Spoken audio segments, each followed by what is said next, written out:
Como se não bastassem todo o desmantelo moral e a corrupção desenfreada que marcaram os governos de Lula e Dilma Rousseff, o lulopetismo tem como algumas de suas principais características a disfarçatez e o cinismo utilizados para a construção de narrativas falaciosas que distorcem a realidade e pretendem confundir a opinião pública.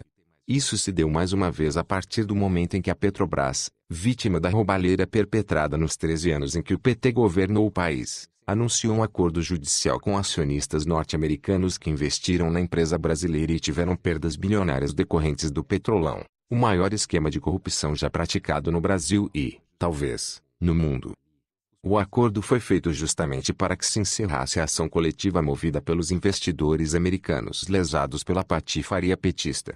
Ao todo, a estatal pagará os $2,95 bilhões, o equivalente a quase 10 bilhões de reais, em 3 parcelas, que terão início após a aprovação preliminar do juízo da Corte Federal de Nova York, onde tramita o processo. É evidente que se trata de um montante significativo, mas o acordo talvez possa ser até benéfico para a Petrobras diante da possibilidade de que um júri popular nos Estados Unidos arbitrasse uma soma ainda maior como indenização. Nesse caso, o prejuízo aos cofres da empresa, que já foi tão vilipendiada pela quadrilha que a assaltou nos últimos anos, certamente seria ainda maior. O mais estupefaciente é a reação indecorosa e cínica de alguns próceres do lulopetismo, como a presidente nacional do PT e o líder do partido na Câmara dos Deputados, que vieram a público para atacar o acordo firmado pela Petrobras no EUA e acusaram a Operação Lava Jato, vejam só, de praticar o maior assalto da história da humanidade. Seria cômico se não fosse trágico. Foi durante os governos petistas que a nossa maior empresa sofreu nas mãos de criminosos que a saquearam para atender aos objetivos políticos do PT e partidos aliados. Sob o comando de Pedro Parente, atual presidente da empresa, a Petrobras iniciou um caminho virtuoso de recuperação econômica, moral e da credibilidade perdida.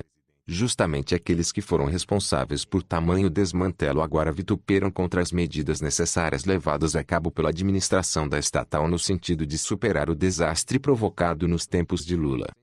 O assalto ao patrimônio público e a série de escândalos de corrupção que permearam, sobretudo, os governos de Lula e prosseguiram sob Dilma indicam o grau de promiscuidade e a complexidade da cadeia criminosa enredada pelo PT em nome de um projeto de perpetuação no poder.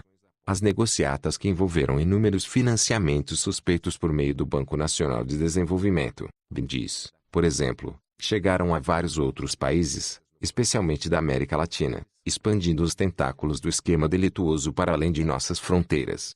Basta acompanharmos o que tem acontecido em alguns países da região, com ex-presidentes presos e tantos outros processados e acusados de atos de corrupção.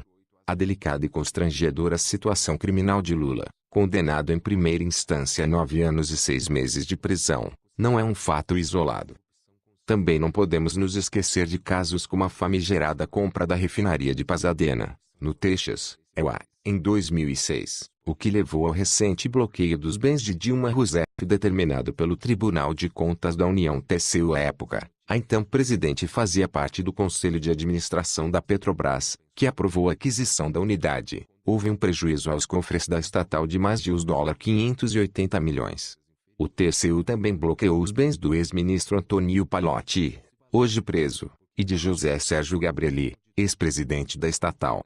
Além disso, em dezembro do ano passado, a Força-Tarefa da Lava Jato denunciou uma dezena de pessoas, entre políticos e ex-funcionários da empresa, por corrupção e lavagem de dinheiro nesse episódio de triste memória. Diante de tanta corrupção e das mais variadas e abrangentes denúncias e investigações em curso, é inconcebível que os áulicos do lulopetismo e defensores dos governos de Lula e Dilma tenham a coragem de se manifestar contra o necessário acordo da Petrobras com os investidores americanos. O roubo aos cofres públicos praticado pelos petistas e seus aliados é gravíssimo e indignou a sociedade brasileira, mas a audácia e o descaramento de se colocarem como vítimas é algo tão ou ainda mais revoltante. Que fiquem bem longe e não voltem a pôr as mãos na Petrobras. O Brasil não suporta mais tamanha imoralidade. Roberto Freire é deputado federal por São Paulo e presidente nacional do PPS. Lembrando que esse ano tem eleições, e que não podemos eleger nenhum político citado ou condenado. Na Operação Lava Jato temos que limpar esse país com o nosso voto. É isso aí, pessoal. Se você gostou dessa notícia, acione o sininho e se inscreva no canal.